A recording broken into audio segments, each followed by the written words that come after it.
Bapa kami yang di surga, Tuhan kami Yesus Kristus, Bapa terima kasih.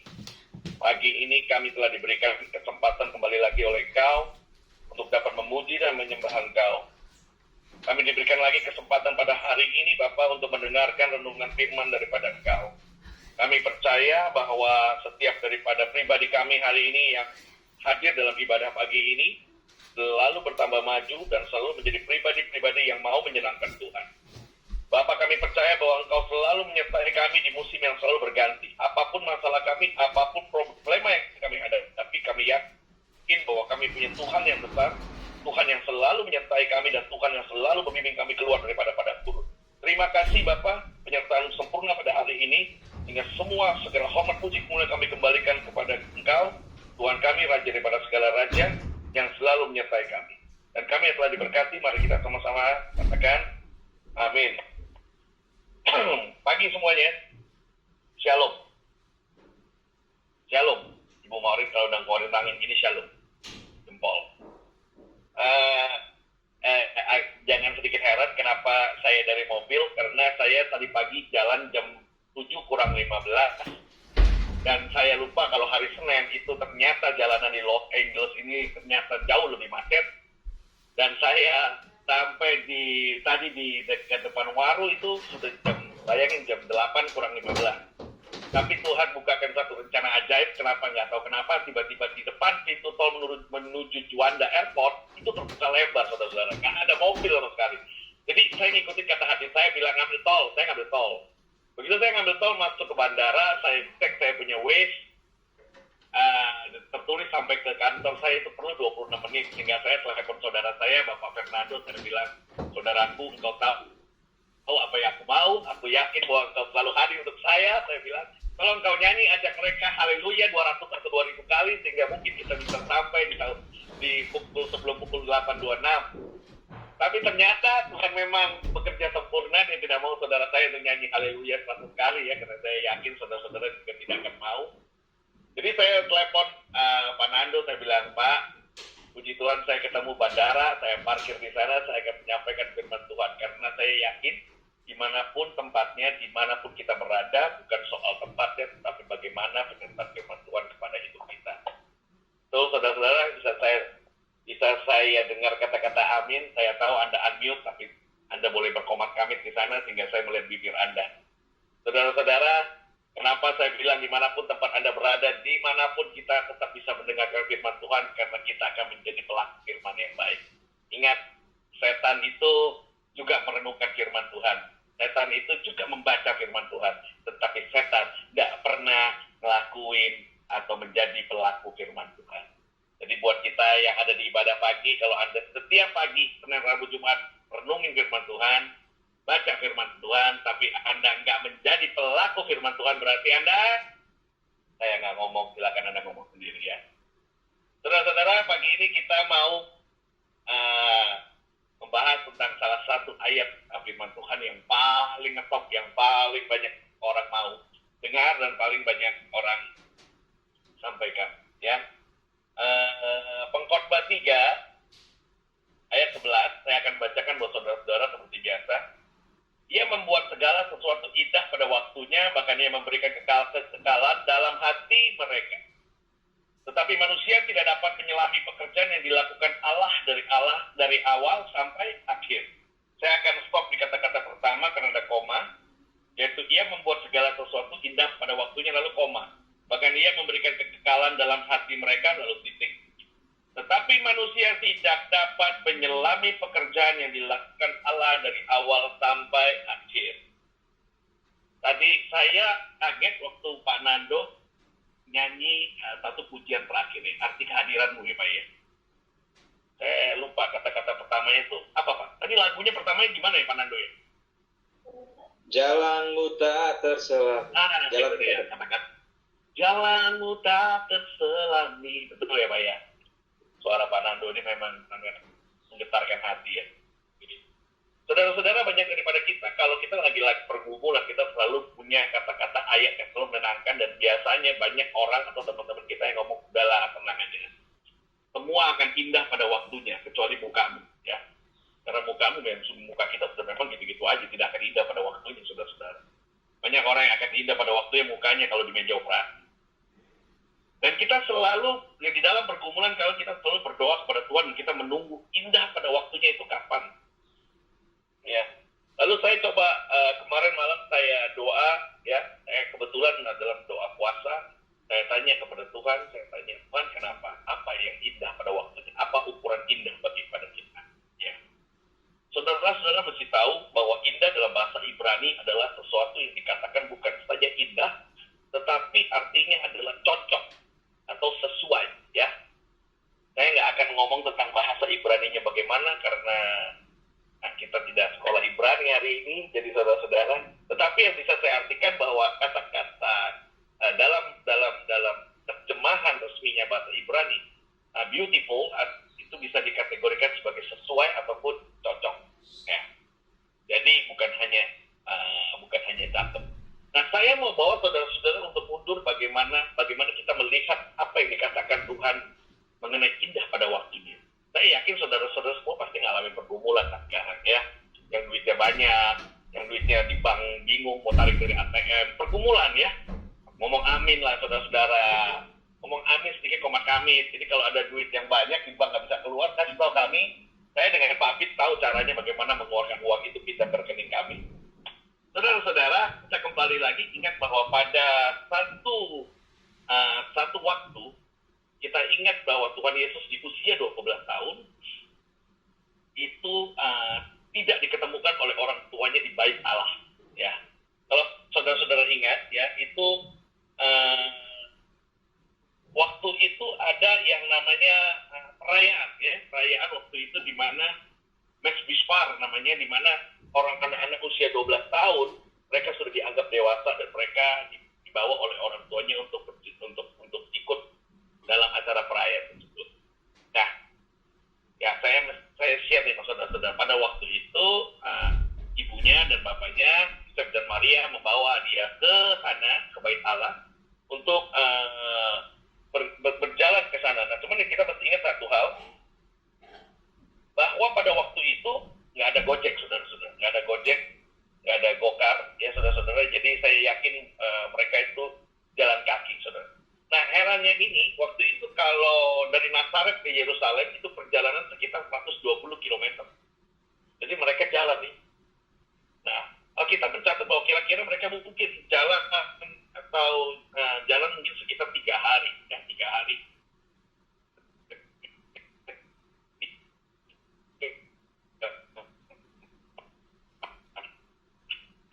Hari jalan untuk tiba di Yerusalem, apapun mau jalanan becek, nggak ada Gojek, nggak ada, ya kan?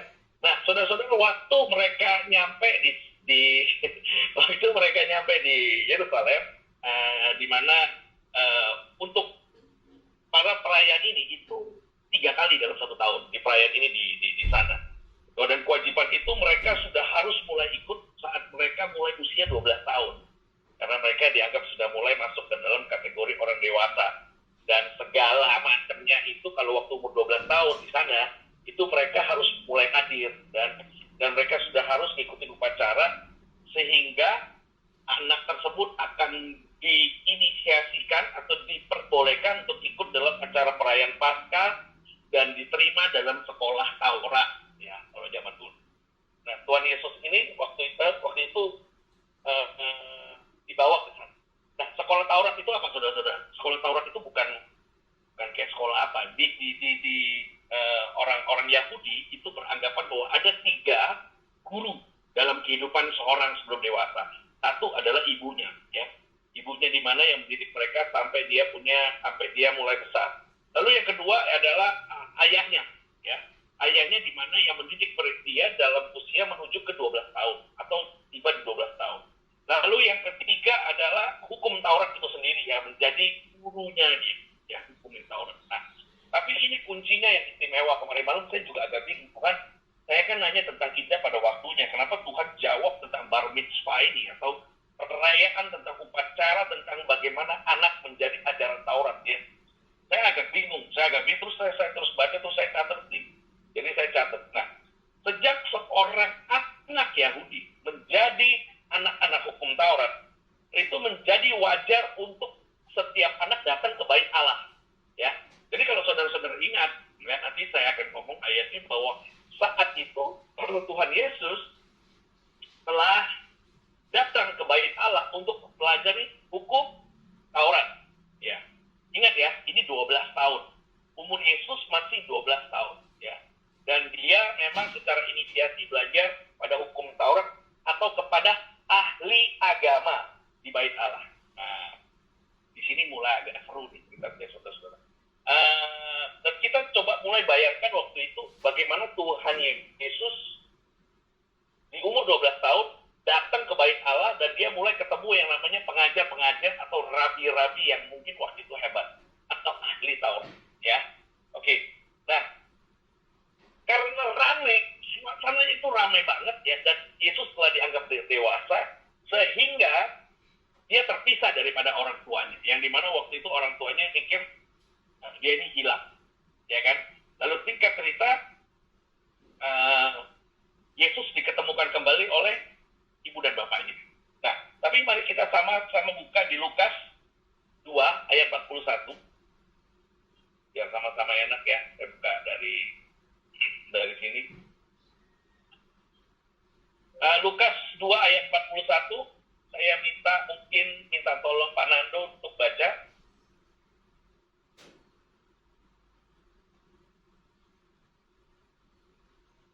Lukas 2 ayat 41. Ya.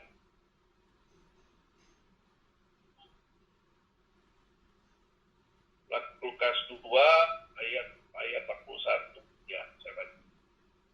Sudah ketemu ya? Atau saya bacakan ya? Tiap-tiap tahun orang tua Yesus pergi ke Yerusalem pada hari raya Paskah. Oke. Ya. Lalu ayat 42, ketika Yesus telah berumur 12 tahun, pergilah mereka ke Yerusalem seperti yang lazim pada hari raya itu. Kita stop dulu di sana. Ya. Kita loncat ke ayat 46. Sesudah 3 hari mereka menemukan dia dalam bait Allah. Dia sedang duduk di tengah-tengah alim ulama sambil mendengarkan mereka dan mengajukan pertanyaan-pertanyaan kepada mereka. Kita stop dulu. Ini ayat 46 kunci ya saudara-saudara. Sesudah 3 hari, mereka menemukan dia dalam bait Allah. Dia sedang duduk di tengah-tengah alim ulama sambil mendengarkan mereka dan mengajukan pertanyaan-pertanyaan kepada mereka. Yang perlu kita ingat satu hal, bahwa Tuhan di usia yang 12 tahun adalah tetap seorang Tuhan yang dalam wujud manusia. Dia sudah punya kebijaksanaan yang sempurna. Kenapa saya bilang seperti itu? Karena kalau kita lihat di ayat 48 dan 49, saya bacakan buat saudara. Ketika orang tuanya melihat dia, tercenganglah mereka, lalu kata ibunya kepadanya, "Nah, mengapakah engkau berbuat demikian terhadap kami? Bapamu dan aku cemas mencari engkau." Tapi jawab Yesus saat itu, "Mengapa kamu mencari aku? Tidakkah kamu tahu bahwa aku harus berada di dalam rumah Bapakku?" Jawaban yang begitu bijaksana, saudara-saudara. Sehingga menurut pengertian saya, menurut hikmat yang saya dapat, bahwa Tuhan ini sudah bijaksana pada umur 12 tahun. Tetapi apa hubungannya dengan semua indah tepat pada waktunya? Saudara-saudara lihat, sesudah 3 hari mereka menemukan Yesus di bait Allah. Dia sedang duduk di alim ulama. Tetapi Alkitab firman Tuhan mencatat bahwa dia mendengarkan mereka. Sambil mendengarkan mereka dan mengajukan pertanyaan kepada mereka. Dengan begitu bijaksana bahwa Yesus yang maha bijaksana, dia mendengarkan pada hukum Taurat. Karena dia tahu bahwa belum pada waktunya dia melakukan itu semua. Karena dia 12 tahun. Dia tahu bahwa semuanya akan tepat pada waktunya, dia akan melakukan itu semua, saudara. Nah, banyak daripada kita yang kita seringkali berharap pada indah pada waktunya ini kapan. Makanya saya bilang, indah pada waktunya ini kecuali muka kita. Kita tidak pernah tahu. Karena pekerjaan Tuhan itu tidak terselati. Ya kan? Hari ini kita bisa bilang bahwa kita bisa dapat uang, kita bisa dapat harta dari A, dari B, dari warisan, dari C, dari apa semuanya. Tetapi Anda tidak pernah tahu apa pekerjaan Tuhan berikutnya kepada Anda. Bagaimana apa yang Anda akan hadapi di kehidupan berikutnya. Hari ini mungkin kita nggak punya uang, mungkin kita banyak masalah, mungkin kita banyak trouble, kita bingung mau kerja apa, mau usaha apa. Ya tadi kalau lagunya Pak Nando ngomong, tak terselami. Kata-kata tak terselami.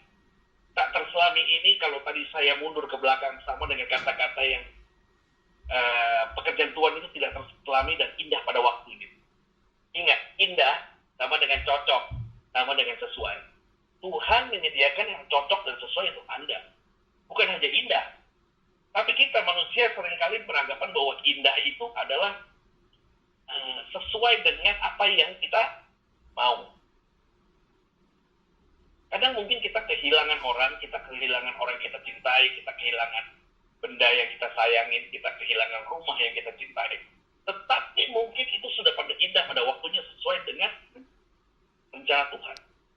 Karena Tuhan mau berikan yang lebih besar.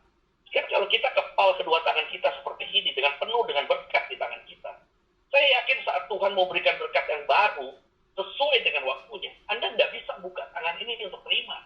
Karena Anda penuh dengan berkat yang tidak Anda mau bagi dengan orang-orang.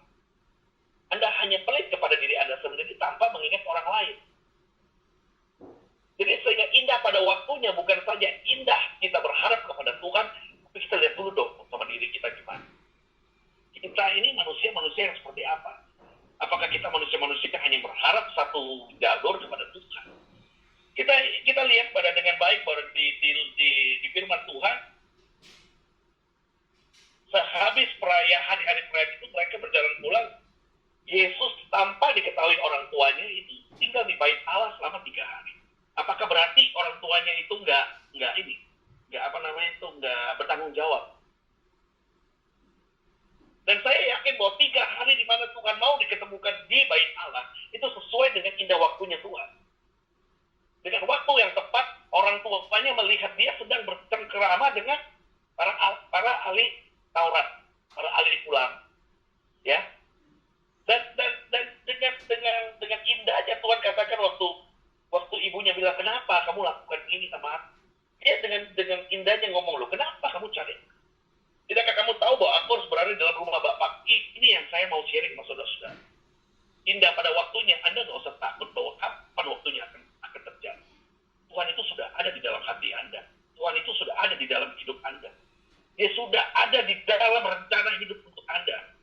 Dia sudah bilang, dia selalu ada dalam rumah Bapa. Amin.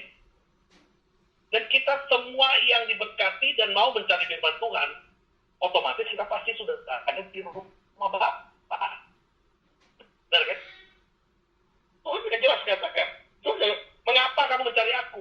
Tidakkah kamu tahu bahwa aku harus berada di dalam rumah Bapa? Sering kita guna kata-kata, aku mau cari dulu. Menyediakan sesuatu, tolonglah. Tuhan itu sudah ada di rumah Bapa. Kita ngomong kita cari Tuhan. Tuhan itu sudah selamanya itu ada di samping kita. Cuman kita ini yang, nggak tahu diri kadang.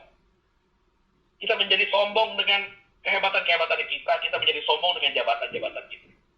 Kita kadang menjadi, ya saya juga, ya biarpun apapun jabatan kita juga punya kedagingan sendiri dan dosa-dosa yang harus kita tanggung. Dosa-dosa yang harus kita lawan. Tetapi untuk berkata bahwa nanti kita akan terima sesuatu indah pada waktunya, jangan hanya menyerahkan semua tanggung jawabnya kepada Tuhan. Bahwa Tuhan akan ngasih semua indah pada waktunya. Ingat, kita ini layaknya bensin. Mobil, mau Anda Mercy kek, mau Anda BMW kek, mau Anda apapun mereknya itu. Kalau nggak ada bensinnya itu nggak bakal jalan. Amin. Nggak mungkin jalan. Sehingga kalau Anda mau melihat indah pada waktunya, Anda harus jadi mobil yang penuh dengan bensin itu. Tubuh yang penuh dengan firman, dengan pola cara menjadi pelaku firman. Bukannya saya bilang bahwa Anda ini harus jadi yang yang suci, polos, mulia. Saya tahu, setiap orang pasti punya pemahaman yang berbeda. Tapi saya terus berpikir, Tuhan ini kan kalau saya baca Alkitab, ya, Tuhan ini teman banget dengan angka 3 ya. Di umur 33, yang ini juga 3 hari diketemukan, 3 hari kemudian dia bangkit. Ya, Tuhan itu senang banget sama angka 3. Terus saya bilang sama Tuhan, kalau Tuhan bilang indah pada waktunya dan tak terselami, kenapa ada firman Tuhan yang mengatakan indah pada waktunya tapi tidak terselami? Tuhan itu baik ternyata. Saudara-saudara, Tuhan mau bilang ingetin kita, kalau firman Tuhan waktu itu berhenti di kata-kata indah pada waktunya dan stop, tidak ada kata-kata, tidak terselami bagaimana pekerjaan Tuhan. Kita terus akan mengira-ngira kapan, dan kapan. Tapi Tuhan tuh ngasih kode, ingat, dia bilang, pada akhirnya sesuatu pasti aku berikan kepada engkau. Bukan yang kau mau, tapi yang sesuai yang kamu mau. Tetapi caranya gimana? Jangan tanya dan jangan ngira-ngira. Karena itu caranya Tuhan, bukan caranya. Nah, saudara-saudara ya. Jadi ada sesuatu yang hilang dalam kita di sini, yang dimana kita berharap kepada sesuatu yang indah dan tepat pada waktunya. Ya, benar, Tuhan pasti memberikan. Tapi ingat, kita juga adalah bagian daripada ini. Jangan cuma ngarepin lalu Anda pikir bahwa Anda kalau sudah membaca Alkitab, Anda sudah ikut renungan pagi, semua akan indah pada waktu. Saya nggak yakin. Ya, mungkin akan indah pada waktunya.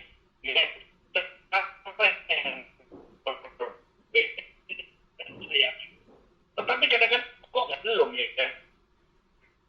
Kok belum datang nih Tuhan ya? Kok belum? Kapan waktunya Tuhan? Indah pada waktunya mungkin bisa aja di tangan kita, bisa aja di tangan cucu kita, bisa aja di tangan anak kita. Kita nggak pernah tahu kapan ada waktu. Jangan ada berharap kepada itu dulu, tetapi makanya saya bilang banyak orang sekarang yang berharap indah pada waktunya baru mau melayani. Harusnya Anda melayani Tuhan dulu. Kita ini semua anak Tuhan, bukan melayani gereja ini. Kita melayani Tuhan. Gereja itu adalah sebuah wadah. Kekristenan bukan sebuah agama ini. Kita harus jadi mereka yang mau melayani Tuhan. Dimanapun Anda bisa beritakan dan menginjili tentang Tuhan. Anda cari jiwa yang hilang. Itu yang penting. Dan kita semakin lama semakin hilang. Karena kenapa saya melihat, bukannya saya sombong atau apa. Saya senang melihat beberapa komunitas, termasuk komunitas Dorea, di mana kita datang. Ya, doa pagi kita, ibadah pagi kita, tidak pernah lewat daripada 40 ke 50 orang. Dan orang-orang inilah yang mencari firman Tuhan dan mau tahu tentang firman Tuhan. Bukan mau cari tentang nubuatan yang indah pada waktunya. Saudara-saudara, nubuatan akan indah pada waktunya kalau Anda melakukan firman Tuhan. Anda tidak akan menemukan indah pada waktunya nubuatan. Perpuluhan udah, baca Alkitab udah, renungin Alkitab sudah, saat teduh sudah, ibadah pagi sudah, ibadah sore udah, ibadah malam udah, tiap hari ibadah udah. Tetapi kadang-kadang pekerjaan kita masih mentok. Kita nggak tahu mesti ngapain dan berkat belum turun. Berarti ada sesuatu yang mogok yang kita nggak lakukan. Bisa jadi bensinnya kurang. Ini apa yang kurang? Saya nggak tahu.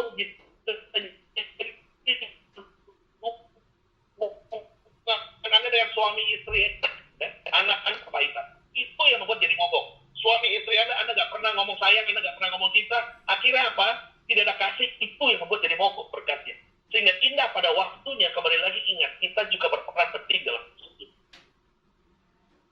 Saudara-saudara, Tuhan menunjukkan dengan sempurna saja di bait Allah. Dia mendengarkan. Lalu dia bertanya jawab. Dan ingat, ya, di ayat Lukas 2 ayat 47 dikatakan demikian. Dan semua orang yang mendengar dia sangat heran akan kecerdasannya dan segala jawab yang diberikannya. Kalau dalam bahasa aslinya, kalau dalam New International Version, itu akan dijawab itu they are so passionate about the understanding. Jadi mereka terkesima dengan pengertiannya. Ya, kalau di sini kecerdasan. Jadi bagaimana Tuhan mendengarkan para alim ulama dan dia mendengarkan dulu. Dengan dia menangkapnya dengan kecerdasannya dia, mengerti. Dan dia tidak bersifat sombong, dia menunggu waktu yang ditahu itu bukan waktunya dia. Belum waktunya dia.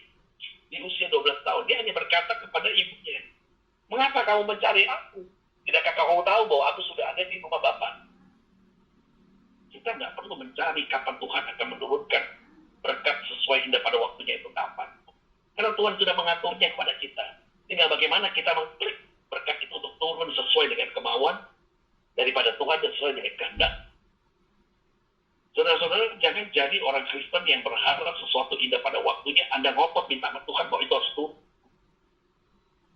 Saya yakin bukan begitu caranya. Bahkan sebelum kemarin saya tidur, saya bilang sama Tuhan, Tuhan sekarang saya ngerti. Bahkan saya masih berpikir bahwa kita pada waktunya adalah murni semua juga sesuai dengan kehendak Tuhan. Tetapi Tuhan mau kita ada satu interkoneksi di mana kita juga bergerak bersama Tuhan. Sehingga waktu kita berjalan, Tuhan menyediakan semua sesuai. Bukan indah saja, tapi sesuai dengan waktunya. Kalau hari ini saya bisa menyampaikan renungan firman Tuhan bukan karena saya pintar. Bukan karena saya sekolah teologi, bukan karena saya seorang hamba Tuhan, bukan. Tetapi Tuhan mengatur dengan sesuai waktunya supaya saya bisa mengerti firman Tuhan satu persatu. Dan saya sharing ke saudara-saudara. Bukan saya ngajarin, tapi saya sharing. Saudara-saudara pun demikian. Satu hari Anda baca, saudara. Baca setiap firman Tuhan, diam, renungi. Saat firman itu kayaknya tetap di hati. Tanya Tuhan ini apa maksudnya? Tuhan akan jawab. Tuhan pasti jawab. Lalu Anda mulai coba share ke orang-orang yang terdekat. Dari anak, dari istri, suami, teman dekat, bahkan teman pelayanan Anda. Karena nggak semua orang pelayanan terus terang aja yang pasti suci lah. Ya, saya bilang, jangan lupa kalau ke gereja atau kemanapun tempat pelayanan itu bukan berarti suci. Gereja itu rumah orang sakit. Tuhan itu cari-cari orang sakit buat disembuhin. Dan saya pun masih sakit kok, sama, semuanya sama. Jadi jangan merasa Anda itu nggak mungkin dipenuhi oleh Tuhan indah pada waktunya. Justru Tuhan mau kita belajar sedikit demi sedikit. Hari ini belajar A, hari ini perbaikin B, besok perbaikin C. Lalu kita mulai sedikit-sedikit menjadi baik. Lalu Tuhan mulai turunin yang sesuai buat kita nih. Saudara-saudara ingat ya, pengalaman hidup saya pernah kesaksian. Saya pernah dapat gaji 30 juta, saudara-saudara. Saya bilang sama Tuhan Tuhan kasih saya gaji 30 juta, kenapa? Tapi saya tiap hari dimaki orang, pakai kata-kata binatang. Dan saya harus pulang setiap hari jam 8, jam 9 malam. Dan saya harus nunggu setiap hari jam 6 sore ya, untuk dapat nasi pecel lembur, supaya saya makan gratis. Tuhan bilang, gaji itu mau kok, 30 juta. Ya aku kasih. Ya udah, kalau gitu sesuai Tuhan aja. Tuhan ngasih jauh lebih rendah di bawah itu. Sudah. Jauh lebih rendah daripada itu. Ini mukjizat terjadi daripada sana. Amin. Yang kita lihat tidak dapat terselapit oleh pikiran manusia. Dan indah pada waktunya itu kapan? Indah pada waktunya bukan misalnya gini, hari Selasa Anda akan terima. No, bukan itu. Rabu Anda akan terima. No, bukan waktunya dinyatakan dengan hari, dengan jam, bukan. Tetapi saat kita sudah sesuai dan sudah cocok dengan apa yang Tuhan lihat dari diri kita. Setiap daripada kita punya karunia-karunia yang tersembunyi. Anda mungkin tidak bisa menyampaikan firman Tuhan seperti saya, tapi Anda punya karunia memasak, Anda punya karunia untuk berjualan, Anda punya karunia memimpin, ya. Itu yang Tuhan mau kita pakai. Itu yang mau Tuhan tuh mau kita gunakan. Contoh, Anda punya karunia memasak, Anda mulai bisa memasak. Ya lama-lama masakan Anda terkenal, ada yang pesan, ada apa, semua pekerjaan Anda diberkati daripada sana. Saat pekerjaan Anda telah diberkati, Anda melakukan perpuluhan, ya Anda mulai melakukan sumbang-sumbang makanan di mana-mana. Akhirnya apa? Anda mulai memberkati pelayanan Anda kan? Anda mulai bergerak sesuai dengan waktunya Tuhan. Gak terselami, karena mana? Mulai dari masak doang. Dari sesuatu bakat yang diberikan oleh Tuhan kepada kita. Gak ada lebih, gak ada kurang. Tapi kita selalu berpikir, cuan dulu, masak ini nggak, cuannya nggak terlalu gede. Gak mungkin Tuhan itu memberikan sesuatu yang nggak ada artinya dalam hidup kita. Buat apa? Kemarin saya melihat salah seorang anak buah saya, dia menggambar sebuah lukisan untuk menghilangkan stres. Dan setelah gambar, saya pikir dia menghilangkan stres, tapi kata-katanya malah, ternyata gambarku sekarang nggak gitu bagus ya, malah lebih jelek katanya. Aku harus self control, katanya aku harus emosi kontrol. Dia menggambar untuk menghilangkan stres. Tetapi yang dia dapat setelah hasil gambarnya, dia malah tambah stres. Karena kenapa? Karena dia tidak tahu bagaimana caranya mendekatkan diri sama Tuhan. Saudara-saudara kan bisa, nggak perlu hanya dengan pujian. Pagi hari, siang hari, dengan firman Tuhan. Dari pendeta-pendeta yang lain, setel di YouTube. Sosial media sekarang dipakai untuk orang hutan untuk apa? Untuk ngupload aktivitasnya. Untuk ngupload sesuatu yang nggak bermanfaat. Saya punya kesaksian ya. Saya seorang hamba Tuhan, dia kebetulan rekaman di backing worship. Nah, waktu itu saya tanya dia mau lagu apa. Lalu dia bilang, Lagu dia bilang gini, Pak, saya menyanyi lagu ini deh. Segala perkara dapat ku tanggung. Saudara pasti tahu ya lagu itu ya. Di dalamnya yang memberi kekuatan, ya kan? Oke, saya bilang nggak apa-apa, Pak. Tapi itu lagu agak pendek, jadi mungkin yang nonton ini sebentar. Jadi kita aransemen ulang sehingga lagu itu sebagai yang panjang. Lalu kita posting di YouTube seperti biasa. Yang nonton nggak banyak, saudara-saudara. Cuma mungkin ya 700 view. Lalu tim media saya mengkat lagu itu menjadi sekian detik. Cuma mungkin 15-20 detik. Lalu ditaruh di TikTok. Nah, TikToknya Blessing Worship ini bukan TikTok yang kita nyari follower atau apa. TikTok kita mungkin cuma 300-400 follower lah ya. Saudara tahu nggak? Gara-gara lagu itu diposting cuma 20 detik doang. Pas dia nyanyi, segala perkara, dia itu diposting itu doang, 20 detik. Yang nonton itu 152.000 views. Follower kita bertambah dari sekian ratus jadi 5.000. Tuhan tidak pernah tahu, kita nggak pernah tahu caranya Tuhan itu melakukan pekerjaannya untuk memberkati mereka di sekitar. Seorang sosial media buat 20 detik, dia bisa memberkati 152.000 orang. Dan saya lihat komennya di bawah semua, saya diberkati. Saya jadi ingat Tuhan. Tuhan selalu menanggung beban saya. 24 detik punya lagu, bisa memberkati 152.000 orang. Sekarang Anda, di umur Anda yang 40, 50, 60, tidakkah Anda bisa menjadi berkat buat orang sesuai indah pada waktunya Anda? Saya yakin bisa, saudara-saudara. Karena Tuhan telah menciptakan kita sempurna. Tidak ada satupun daripada kita yang kekurangan saat Tuhan sudah melaksanakan kehendaknya. Saudara-saudara, apapun problema Anda, pergumulan Anda, jangan lagi tunggu waktu pergumulan Anda selesai baru melayani Tuhan. Karena itu, menurut saya, hal yang terlalu klise. Sorry, saya ngomongin. Jangan lagi, saudara-saudara. Ini waktunya. Tuhan sudah semakin dekat untuk datang kepada kita. Kapan Anda mau melayani? Kita tidak pernah tahu 5 menit, 10 menit ke depan apa yang terjadi dalam hidup kita. Kedua, yakinlah bahwa Tuhan memberikan sesuatu yang terbaik dan cocok untuk hidup kita. Ya, jadi saya rangkum sebelum saya tutup ke satu.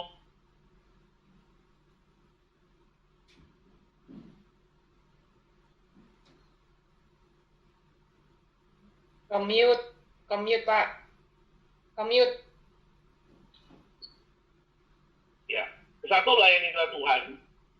Ya, sebelum Anda bilang pergumulan apa, sebelum Anda terima apapun, berkat apapun, layanilah Tuhan dahulu. Ya, ingat ya, punya hati kepada Tuhan. Dan ingat yang terakhir, saya mau ngomong saudara-saudara. Anda diberikan karunia setiap orang yang berbeda. Pikir karunia apa yang bisa saudara pakai dalam pelayanan Anda. Saya yakin semuanya punya. Dan saya yakin semua yang ada dalam dorea ibadah pagi ini, pergumulan apapun yang Anda hadapi, semuanya akan Tuhan berikan sesuai dengan indah pada waktunya Dia dan cocok untuk Anda. Amin. Amin. Oke. Saudara-saudara, saya tutup renungan pagi hari ini dengan doa. Bapa kami yang di surga, kami percaya bahwa kata-kata sesuai indah pada waktunya kami harus menyerahkan sepenuhnya ke dalam tangan-Mu. Tetapi kami juga terus belajar bagaimana kami menjadi pribadi yang baik, pribadi yang maju. Bukan hanya menunggu kapan berkat itu turun, tetapi kami harus menjadi pribadi yang melayani Engkau. Kami tidak menjadi pribadi bayi-bayi rohani yang hanya menunggu berkat, tetapi kami mau bergerak maju selaras sejalan dengan kaki-Mu melangkah. Bapak, urnapilah setiap daripada mereka yang hadir di sini untuk pagi ini. Kami percaya Bapak bahwa Engkau menyertai, Engkau melihat pergumulan mereka. Biarkan Engkau yang turut hadir dalam kehidupan mereka. Kami akan memulai aktivitas kami pada pagi ini dan kami percaya bahwa ada penyertaan sempurna daripada Engkau pada kami. Kami juga yakin bahwa dalam setiap harinya kami akan berkembang, tidak menjadi pribadi yang mundur, tapi menjadi pribadi yang maju. Berkatilah setiap daripada mereka yang hadir pada Zoom pagi ini, Bapak. Dan mereka yang tidak hadir dalam Zoom pada pagi ini pun, yang mungkin karena ada urusan lainnya, biar Engkau yang memberkati, Engkau yang menyertai, Engkau yang ambil alih kehidupan mereka Bapa, dan kami percaya bahwa semuanya akan terjadi sesuai dengan kehendak. Hamba-Mu telah selesai Bapa, terima kasih Engkau telah berbicara melalui hati-Mu Bapa. Kami percaya semoga setiap daripada roh, pikiran, jiwa kami semuanya telah menerima remah daripada firman hari ini. Terima kasih Bapa, dan kita yang telah diberkati, mari kita sama-sama katakan amin. Terima kasih.